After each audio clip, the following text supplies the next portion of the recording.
Hello and welcome to another lecture on micro economics. आज के lecture में हम ये चीज़ अंडरस्टैंड करने की कोशिश करेंगे कि मोनोपोली में इक्विलिब्रियम कैसे डिटरमाइन होता है। परफेक्ट कंपटीशन के बारे में हमने पहले ही स्टडी किया है कि इक्विलिब्रियम कैसे डिटरमाइन होता है। वो सब चीज़ें हम अपने जहन में रखेंगे और यहाँ पे इस चीज़ पे खास तौर पर फोकस करेंगे कि इन केस ऑफ मोनोपोली कौन सी चीज़ें डिफरेंट होती है जिसकी वजह से मोनोपोली का इक्विलिब्रियम डिफरेंट होता है in comparison to perfect competition. पहले जिस चीज़ हम फोकस करेंगे वो ये है कि इन केस ऑफ मोनोपोली कौन सी कंडीशंस फुलफिल होनी चाहिए इक्विलिब्रियम के लिए।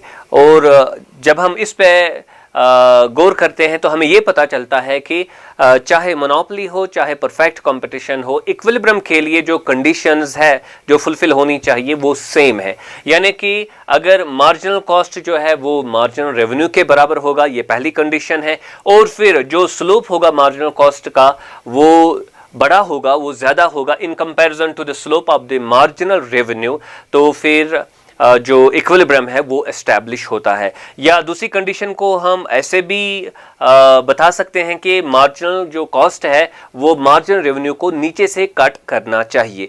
तो ये दो चीज़ें हमने पहले ही डिस्कस की हुई हैं इन केस ऑफ परफेक्ट कंपटीशन, तो अभी हम इसको इलॉबरेट नहीं करेंगे। बस याद रखेंगे कि मार्जिनल कॉस्ट मार्जिनल रेवेन्यू के बराबर होना चाहिए और फिर मार्जिनल कॉस्ट जो है वो कट करना चाहिए मार्जिनल रेवेन्यू को, यानी कि मार्जिनल कॉस्ट कर्व जो है वो कट करनी चाहिए मार्जिनल रेवेन्यू कर्व को नीचे से, यानी कि इसका स्लोप जो है वो बड़ा होना चाहिए मार्जिनल रेवेन्यू के स्लोप से। अब देखिए, अगर ये दो कंडीशंस जो है वो सेम है in case of perfect competition, in case of monopoly, तो फिर डिफरेंस कहां पे इमर्ज होता है, तो उस चीज पे आपने यहां पे फोकस करना है। देखिए, हम यहां पे बात कर रहे हैं कॉस्ट्स की, हम यहां पे रेवेन्यू की बात कर रहे हैं। So we are talking about revenue and we are talking about costs. तो अब डिफरेंस कहां पे इमर्ज होता है, तो जहां तक कॉस्ट्स की बात है तो in case of whether you are in perfect competition और इन मोनोपोली, कॉस्ट सेम रहेंगे। कॉस्ट का जो स्ट्रक्चर है, यानी कि जो कॉस्ट कर्व्स हमारी है वो चेंज नहीं होगी, वो सेम होगी। तो फिर हमें यह पता चलता है कि कॉस्ट्स में फिर डिफरेंस नहीं है, कॉस्ट सेम होंगे। तो फिर जिस चीज में डिफरेंस है वो बस रेवेन्यू हमारा बचता है। तो in case of perfect competition जो है एक फर्म के लिए रेवेन्यू कर्व जो होती है या रेवेन्यू कर्व्स जो होती है वो डिफरेंट होती है इन कंपैरिजन टू मोनोपोली। तो फिर डिफरेंस जो हमारी इमर्ज होती है परफेक्ट कंपटीशन में इक्विलिब्रियम डिफरेंट है, मोनोपोली में इक्विलिब्रियम डिफरेंट है, तो उसकी बुनियादी वजह यह है कि हमारी रेवेन्यू कर्व्स जो है वो डिफरेंट होती है इन केस ऑफ मोनोपोली और इन केस ऑफ परफेक्ट कंपटीशन। तो इस वजह से डिफरेंस पैदा हो जाती है। अब डिफरेंस जो है वो कहाँ पे पैदा होती है उसको हमने समझने की कोशिश करनी है यहाँ पे। तो रेवेन्यू कंडीशन जो है इसलिए इस पे हम फोकस करेंगे। देखिए, हम जानते हैं कि इन केस ऑफ परफेक्ट कंपटीशन क्या होता है कि और ये जाहिर सी बात है कि जब काफ़ी सारी फर्म्स होंगी जो एक ही प्रोडक्ट बनाती होंगी तो इनके समेशन को, इनको कलेक्टिवली हम इंडस्ट्री कहते हैं, राइट। अब देखिए, in case of perfect competition क्या था कि marginal revenue was equal to average revenue. Marginal revenue जो है वो एवरेज रेवेन्यू के बराबर था, चूंकि अभी हमने रेवेन्यू पे ही फोकस करना है। लेकिन जब हम इंडस्ट्री पे आते हैं, यानी कि फर्म्स के लिए marginal revenue was equal to marginal average revenue, लेकिन इंडस्ट्री के लिए ऐसा नहीं था। इंडस्ट्री के लिए marginal revenue was not equal to or is not equal to average revenue. और ये एक इंटरेस्टिंग चीज है जो हमने याद रखनी है। अब इस चीज को आप इस तरीके से आसानी से समझ सकते हैं कि जो डिमांड कर्व है, चूंकि जो रेवेन्यू कर्व्स हैं वो इमर्ज होती है, वो हम हासिल करते हैं डिमांड कर्व से। ओके, तो डिमांड कर्व जो है in case of A firm क्या होती है, ये हॉरिजॉन्टल होती है, जैसा कि हमने काफी बार इसके बारे में डिस्कशन किया। डिमांड कर्व जो है वो हॉरिजॉन्टल होती है एक फर्म के लिए, लेकिन जो डिमांड कर्व है वो इंडस्ट्री के लिए डाउनवर्ड स्लोपिंग होती है। तो अभी अगर आप वापस जाएंगे परफेक्ट कंपटीशन में, आप ये देखेंगे कि जब हम एक फर्म का इक्विलिब्रियम एनालाइज करते हैं तो वहां पे हम जो demand curve of A firm है उसको हॉरिजॉन्टल रखते हैं, लेकिन जब हम मार्केट की, ओवरऑल मार्केट की बात करते हैं, इंडस्ट्री की बात करते हैं, तो वहां पे ये होता है कि हमारी जो डिमांड कर्व होती है वो डाउनवर्ड स्लोपिंग होती है। तो इस वजह से जो है डिफरेंस जो है पैदा हो जाता है demand curve of the firm और demand curve of the industry, complete industry. और इसी वजह से हमारे जो एवरेज रेवेन्यू और मार्जिनल रेवेन्यू जो है वो यहाँ पे सेम होते हैं, क्योंकि यहाँ पे डिमांड कर्व हॉरिजॉन्टल है, और यहाँ पे फिर डिफरेंट होते हैं क्योंकि यहाँ पे डिमांड कर्व जो है वो डाउनवर्ड स्लोपिंग होती है। अब यहाँ पे जो है ये हमने ज्यादा एनालाइज वहां पे नहीं किया ये पोजीशन, बस हमने ये देखा कि इक्विलिब्रियम जो है वो कैसे एस्टैब्लिश होता है, और बाद में काफी सारी चीजें जो इक्विलिब्रियम के बारे में हमने स्टडी करनी होती है वो हमने वहां पे सीखी।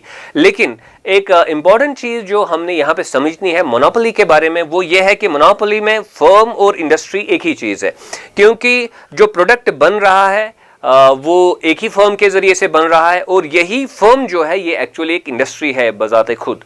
तो द पॉइंट हियर इज कि मोनोपोली में ये होता है कि एक प्रोडक्ट बनता है बस एक फर्म के जरिए से, और वो प्रोडक्ट जो है वो चूंकि यूनिक होता है इसलिए वो एक इंडस्ट्री भी अपने आप में होती है जो एक फर्म होती है इन केस ऑफ मोनोपोली। तो फर्म और इंडस्ट्री के दरमियान जो डिफरेंस है वो यहाँ पे खत्म हो जाता है, क्योंकि यहाँ पे काफी सारी फर्म्स जो है वो मिलके इंडस्ट्री बनाती हैं, लेकिन यहाँ पे एक ही फर्म होती है और वही इंडस्ट्री भी होती है। फॉर एग्जांपल अगर एक मार्केट में बस एक फर्म हो जो क्रिकेट बैट्स बनाती हो, राइट, तो एक ही फर्म जो है वो इंडस्ट्री भी बन जाएगी। अदरवाइज नॉर्मली ये होता है कि आपके पास काफी सारी फर्म्स हैं जो कलेक्टिवली जो बैट्स बनाती होंगी, क्रिकेट बैट्स बनाती होंगी, लेकिन कलेक्टिवली हम उनको फिर इंडस्ट्री कहेंगे। लेकिन अगर ऐसी सिचुएशन है कि एक फर्म को मोनोपोली हासिल है बैट्स बनाने के लिए, तो then that firm is also the industry. तो ये यहाँ पे एक पॉइंट है। अब देखिए इससे क्या होता है, इससे ये होता है कि जो हमने ये देखा कि इंडस्ट्री के लिए जो हमारी जो डिमांड कर्व होती है वो डाउनवर्ड स्लोपिंग होती है, तो इंडस्ट्री के लिए जो डिमांड कर्व है वो डाउनवर्ड स्लोपिंग है, लेकिन इंडस्ट्री ही फर्म भी है, तो इसलिए क्या होता है कि यहां पे फर्म के लिए जो डिमांड कर्व है वो डाउनवर्ड स्लोपिंग है।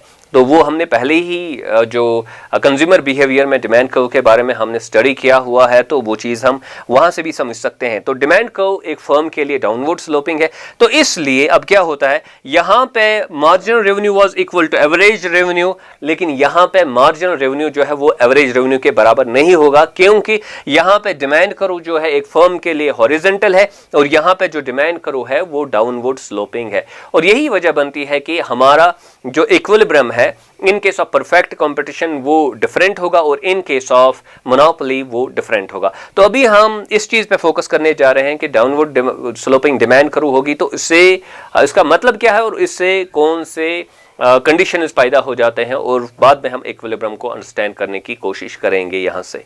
So let's move forward.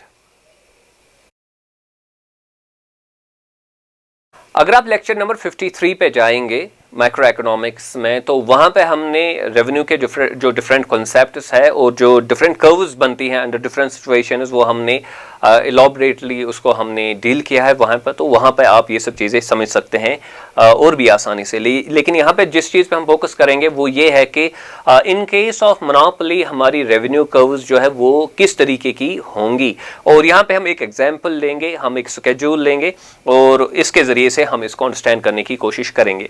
देखिए ये जो P और Q है यहाँ पे ये सिंपल एक डिमांड कर्व है जो आपने कंज्यूमर जो इक्विलिब्रियम है वहां पे भी स्टडी की और जो आपने परफेक्ट कंपटीशन में भी जिसको आपने अंडरस्टैंड किया। तो ये हमारी एक नॉर्मल जो डिमांड कर्व है। अब यहाँ पे क्या होता है कि प्राइस जितना आप डिक्रीज करेंगे उतनी क्वांटिटी जो है कमोडिटी की वो ज्यादा कंज्यूम होगी, नॉर्मली यही होगा। तो ये लॉ ऑफ डिमांड जो है उसी को यहाँ पे रिप्रेजेंट करता है। तो यहाँ पे हमारा प्राइस जो है बाई 2 यूनिट्स जो है वो डिक्रीज हो रहा है रेगुलरली, और जो हमारी क्वांटिटी है वो 1 यूनिट से उसमें इजाफा हो रहा है। तो हम 20 से 0 पे आ रहे हैं और क्वांटिटी के हिसाब से हम 0 से 10 पे चले जा रहे हैं। तो ये चीज़ आप पहले ही समझते हैं, तो इसलिए मैं इस पे ज़्यादा फोकस नहीं करूंगा। अब हम राइट साइड पे चले जाएंगे तो ये देखने की कोशिश करेंगे कि टोटल रेवेन्यू जो है उसकी नौइयत क्या होगी। देखिए इनके साथ परफेक्ट कंपटीशन ये प्राइस जो है ये सेम रहता है, ये चेंज नहीं होगा एक फर्म के लिए। इंडस्ट्री के लिए तो ऐसा ही होगा लेकिन एक फर्म के लिए सेम होगा, लेकिन इनके साथ monopoly it will be like this. Okay, अब यहाँ पे टोटल रेवेन्यू पे आइए। अब टोटल रेवेन्यू आप देख रहे हैं कि it is total revenue is equal to price into quantity. तो ये प्राइस है, ये क्वांटिटी है, तो इनका अगर हम मल्टीप्लिकेशन करेंगे तो यहाँ पे 0 बनेगा, यहाँ पे 18 बनेगा, यहाँ पे 32 बनेगा, यहाँ पे 42 बनेगा, यहाँ पे 48 बनेगा, so on and so fourth. तो वो आप खुद भी कैलकुलेट कर सकते हैं इनको जो है ईच पेयर को एक दूसरे के साथ जो है वो मल्टीप्लाई करना होगा। तो ये चीज़ हम समझते हैं। तो ये हमारा टोटल रेवेन्यू यहाँ पे है। अब देखिए टोटल रेवेन्यू की नौइयत क्या है। अगर आपको अभी टोटल रेवेन्यू कर्व बनानी है तो वो पहले तो इंक्रीज हो रही है। जब हम टोटल रेवेन्यू कर्व बनाते हैं तो हम इन दो की कर्व एक्चुअली बनाते हैं, यानी कि हॉरिजॉन्टल साइड पे हमारी क्वांटिटी होगी और फिर वर्टिकल साइड पे हमारी जो टोटल रेवेन्यू की कर्व है वो होगी। तो अब आप देख सकते हैं कि ये यहाँ पे क्लाइमैक्स पे पहुंचता है, राइट। 50 पे क्लाइमैक्स पे पहुंचता है 5 यूनिट्स पे, और फिर अगेन ये डिक्रीज हो जाता है, यानी कि ग्राफ ऊपर को चला जाएगा फिर नीचे को आ जाएगा। Now this is not the case in perfect competition. Perfect competition में ये होगा कि सीधा ऊपर को चला जाएगा, इसका जो स्लोप है वो कांस्टेंट होगा। तो वहां पे वो आप देख सकते हैं। तो ये बात रही टोटल रेवेन्यू की। एवरेज रेवेन्यू की नवीयत क्या है। एवरेज रेवेन्यू जो है अब आप देख सकते हैं 18 है। Average revenue is equal to total revenue divided by Q. तो total revenue divided by Q, for example 18 divided by 1, 32 divided by 2, 42 divided by 3, 48 divided by 4। तो इस तरीके से अब यहाँ पे इनके वैल्यूज यहाँ पे निकल रहे हैं। और आप यहाँ पे देख सकते हैं कि जो एवरेज रेवेन्यू है it is equal to price, और एक्चुअली प्राइस को ही हम एवरेज रेवेन्यू कहते हैं। ये देखिए 18 है यहाँ पे, 16 यहाँ पे है, 16 यहाँ पे, 12 है यहाँ पे भी है, यहाँ पे 2 है, यहाँ पे भी है। तो एवरेज रेवेन्यू जो है वो प्राइस हमारा होता है। तो ये जो अभी ये जो कर्व है, ओके, इन जब डिमांड कर्व हम बनाते हैं तो वही हमारी एवरेज रेवेन्यू कर्व भी होती है। तो ये चीज़ आपने यहाँ पे याद रखनी है। तो टोटल रेवेन्यू का कंसेप्ट भी हमने समझा, एवरेज रेवेन्यू का भी कंसेप्ट हमने समझा। अब रहा मार्जिनल रेवेन्यू। अब मार्जिनल रेवेन्यू का मतलब क्या है। मार्जिनल रेवेन्यू का मतलब ये है कि total revenue n minus total revenue n-1, यानी कि इस यूनिट पे कितना रेवेन्यू है इसको माइनस कीजिए पिछले वाले यूनिट पे कितना टोटल रेवेन्यू है। यहाँ पे 5th पे अगर आपको देखना है तो 5th पे देखना है कि टोटल रेवेन्यू कितना है, इसको माइनस करेंगे 4th के टोटल रेवेन्यू के साथ, तो पता चलेगा कि 5th यूनिट का जो मार्जिनल रेवेन्यू है वो कितना है। तो अब आप देख सकते हैं यहाँ पे क्या है वैल्यू, 18 है, फिर 14 है, फिर 10 है, 6, 2, और यहाँ पे कहीं पे जीरो होगा, फिर -2, फिर 6, फिर 10, so on and so forth। तो अब आप यहाँ पे देख सकते हैं कि शुरुआत तो एक ही जगह हो रही है, शुरुआत एक ही जगह हो रही है मार्जिनल रेवेन्यू की और एवरेज रेवेन्यू की, यानी कि डिमांड करो जहां पे स्टार्ट होती है वहां पे ही मार्जिनल रेवेन्यू करो भी स्टार्ट होती है। लेकिन अब जो ये डिक्रीज आप देख रहे हैं एवरेज रेवेन्यू में वो 2 यूनिट से हो रहा है डिक्रीज। लेकिन अब आप अगर इस पे फोकस करेंगे तो ये 4 यूनिट्स का डिक्रीज आप यहाँ पे देखेंगे। देखिए यहाँ पे 18 से हम 16 पे आ गए, यहाँ 18 से 14 पे हम आ गए, तो 4 यूनिट्स यहाँ पे है, यहाँ पे 2 यूनिट्स का डिक्रीज है। अब यहाँ पे देखिए 16 से हम आ गए 14 पे, तो 2 यूनिट्स डिक्रीज। लेकिन यहाँ पे 14 से हम कहाँ पे आ गए, 10 यूनिट्स पे आ गए, तो यानी 10 रुपीज पे आ गए फॉर एग्जाम्पल, तो 4 यूनिट्स डिक्रीज। तो इसी तरह अगर आप देखेंगे तो एवरेज रेवेन्यू जो है ये डिक्रीज हो रहा है। तो इसलिए जो हमारी कर्व बनेगी वो डाउनवर्ड स्लोपिंग होगी, जो हमारी डिमांड कर्व है। लेकिन जो मार्जिनल रेवेन्यू कर्व है वो भी डिक्रीज हमें दिखा रही है कि यहाँ पे जो क्वांटिटी है उसमें इंक्रीज हो रहा है, यहाँ पे जो रेवेन्यू है उसमें फिर धीरे धीरे डिक्रीज हो रहा है। तो यहाँ पे नेगेटिव रिलेशनशिप है इस और इस के दरमियान, लेकिन यहाँ पे भी नेगेटिव रिलेशनशिप है जो प्राइस और क्वांटिटी के दरमियान, तो डिमांड कर्व में नेगेटिव रिलेशनशिप ही है। लेकिन जो यहाँ पे स्लोप है डिक्रीज जो हो रहा है वो कम डिक्रीज हो रहा है, यहाँ पे जो डिक्रीज हो रहा है वो ज्यादा डिक्रीज हो रहा है। इसका स्लोप इसलिए कम होगा और इसका स्लोप जो है वो सिटी पर होगा। बल्कि आपको ये याद रहना चाहिए यहाँ पे कि जो इसका स्लोप है जिस क्वांटिटी से ये डिक्रीज होगा उसके ट्वाइस क्वांटिटी से, दुगनी क्वांटिटी से ये डिक्रीज यहां पे होगा। तो this is the condition in case of monopoly, और इन्हीं की बुनियाद पे अभी हम जो है एवरेज रेवेन्यू और मार्जिनल रेवेन्यू कर्व्स यहां पे बनाएंगे और बाद में हम ये देखेंगे कि इक्विलिब्रियम कैसे एस्टैब्लिश होता है। So let's move towards that. यहाँ पे हमने जो हमारी एवरेज रेवेन्यू कर्व है यानी कि प्राइस कर्व जो है इसको कंस्ट्रक्ट किया, और फिर हमने जो मार्जिनल रेवेन्यू कर्व है उसको भी यहाँ पे हमने कंस्ट्रक्ट किया जैसा कि हमारे पास डेटा था उसके हिसाब से। और जो हमारा ग्राफ है इसके लिए वो इस तरीके का बनेगा, always it will be like this. तो हमारी एवरेज रेवेन्यू कर्व जो है वो इस तरीके की होगी, और जो मार्जिनल रेवेन्यू कर्व है वो अंदर से निकलेगी, इसके नीचे से निकलेगी, और उसका जो स्लोप है वो ट्वाइस स्टीप होगा इन कंपैरिजन टू जो हमारी एवरेज रेवेन्यू कर्व है, यानी कि जो डिमांड कर्व हमारी है। और आप यहां पे देख सकते हैं कि जो हमारी मार्जिनल रेवेन्यू कर्व है तो उसका वैल्यू नेगेटिव भी होगा। तो यहां पे आप देख सकते हैं कि अगर इस क्वांटिटी से आप आगे चले जाएंगे तो ये क्वांटिटी ऑफ एक्स है, यहाँ से 0 से स्टार्ट करेंगे, आगे हम फॉर एग्जांपल 10 पे चले जाएंगे, तो एक खास क्वांटिटी के बाद जो है आप ये देखेंगे कि हमारा जो मार्जिनल रेवेन्यू का जो वैल्यू है वो नेगेटिव में चला जाएगा। तो this is the situation that we have in case of monopoly firm. जो एक फर्म है, इन मोनोपोली फर्म है, तो उसके सामने ये जो रेवेन्यू स्ट्रक्चर जो होगा, जो रेवेन्यू कर्व्स होगा वो कुछ इस तरीके का होगा। और इन कंपैरिजन टू दिस जो हमारी जो हमारा परफेक्ट कंपटीशन था वहां पे हमारी रेवेन्यू कर्व्स कुछ इस तरीके की थी, और फिर हम जो है जो कॉस्ट कर्व्स है वो इस पे सुपर इम्पोज करते थे तो इक्विलिब्रियम बनता था। लेकिन यहाँ पे चूंकि सिचुएशन डिफरेंट है, एवरेज रेवेन्यू, मार्जिनल रेवेन्यू, इनके सब परफेक्ट कंपटीशन, सिचुएशन डिफरेंट है रेवेन्यू की, तो इसलिए हमारा जो इक्विलिब्रियम है वो भी डिफरेंटली जो है वो एस्टैब्लिश होता है। तो अभी हम एक सिंपल इक्विलिब्रियम की जो सिचुएशन है वो यहाँ पे डिफेक्ट करेंगे ग्राफिकली, और उससे कुछ बुनियादी चीजें हम सीखने की कोशिश करेंगे। So let us do that. यहां पे हम बस इस चीज पे फोकस करेंगे कि इक्विलिब्रियम मोनोपोली में कैसे एस्टैब्लिश होता है, और उसके लिए जो कंडीशंस फुलफिल होनी चाहिए उनको हम कैसे ग्राफिकली दिखाते हैं, तो उस चीज पे हम यहाँ पे फोकस करेंगे। देखिए, अभी हमने ये बात समझी कि जो हमने पहले ही बताया कि कॉस्ट कर्व्स जो है वो सिमिलर रहेंगी, और अगर आप यहाँ पे फोकस करेंगे, ये मार्जिनल कॉस्ट कर्व है, ये एवरेज कॉस्ट कर्व है, तो ये सेम है जैसे कि हमारे परफेक्ट कंपटीशन में जो हमने देखा वैसे, या फिर जो हमने कॉस्ट स्टडी किए थे पहले ही, तो उसके मुताबिक हमारी कॉस्ट कर्व्स हैं। तो कॉस्ट कर्व्स के साथ कोई मसला नहीं है। लेकिन अभी हमने ये देखा कि इन केस ऑफ मोनोपोली हमारी जो रेवेन्यू कर्व्स है वो डिफरेंट है। ये हमारी एवरेज रेवेन्यू कर्व है और ये हमारी मार्जिनल रेवेन्यू कर्व है, और इसको भी हमने अंडरस्टैंड किया। अब देखिए, इक्विलिब्रियम एस्टैब्लिश होने के लिए जो हमने पहले ही बात बताई, जो कंडीशंस फुलफिल होनी चाहिए वो दो कंडीशंस है।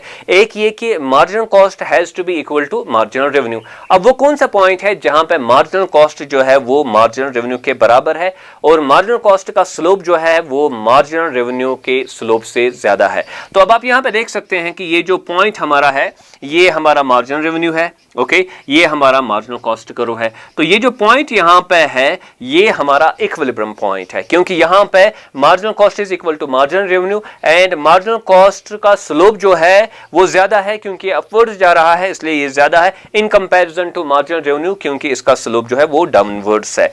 तो नेगेटिव स्लोप इसका है, इसका पॉजिटिव है, तो इसका स्लोप इसलिए ज्यादा है, इसलिए ये इक्विलिब्रियम पॉइंट हमारा है। तो this is equilibrium in case of monopoly. और ये जो इक्विलिब्रियम है, अब आप देख सकते हैं कि इक्विलिब्रियम क्वांटिटी फिर ये होगी, क्योंकि यहां पे इक्विलिब्रियम एस्टैब्लिश हो गया, इसलिए जो इक्विलिब्रियम क्वांटिटी है वो यहां पे होगी। यहां से नीचे आइए, ये इक्विलिब्रियम क्वांटिटी है इन केस ऑफ मोनोपोली। और फिर जो प्राइस होगा, जब इतनी क्वांटिटी बनेगी तो ये हमारी डिमांड कर्व है एक्चुअल, तो यहां पे आप देख सकते हैं कि इस क्वांटिटी के लिए जो प्राइस होगा वो ये प्राइस होगा। तो ये हमारा इक्विलिब्रियम प्राइस है इन केस ऑफ मोनोपोली।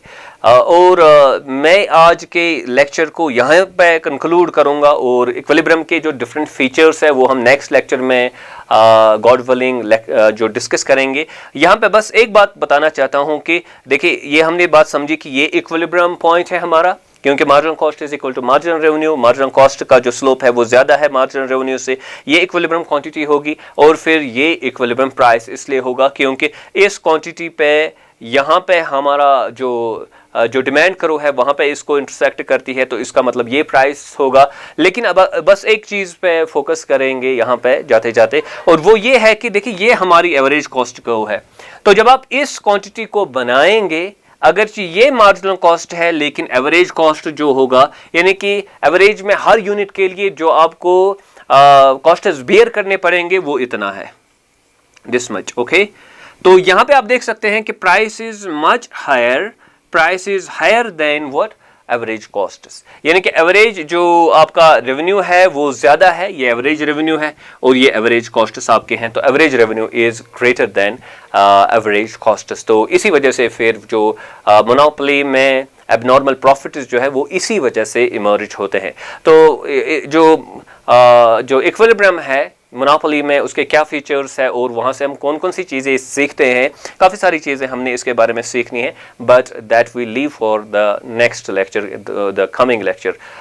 मुझे उम्मीद है कि आपने ये कॉन्सेप्ट जो है इक्विलिब्रियम कैसे एस्टैब्लिश होता है, किस तरह डिटरमाइन होता है इन केस ऑफ मोनोपोली, ये टॉपिक आपने अच्छे से समझा होगा। Do subscribe to my YouTube channel Earnest economics. Thank you very much.